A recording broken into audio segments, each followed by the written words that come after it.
What's up, everybody? It's John Vlog here. I'm going to do a review of this case here I got for the DJI Spark.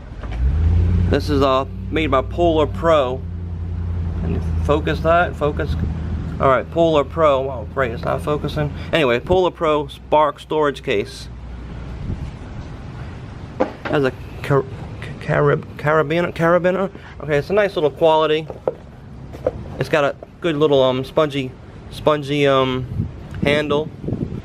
And the zipper looks to be made pretty good quality. So let's open it up.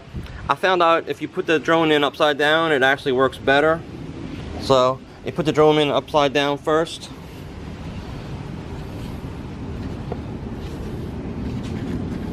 Make sure the propellers are fitting the right way. And I found out you can fit this in here. You can put your battery, the charger, and the charger wire in here. Fits perfect.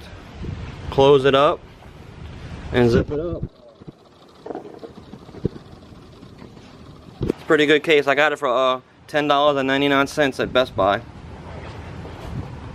Made by Polarpro. See y'all later. Remember, click the thumbs up and subscribe and all that good stuff. Goodbye.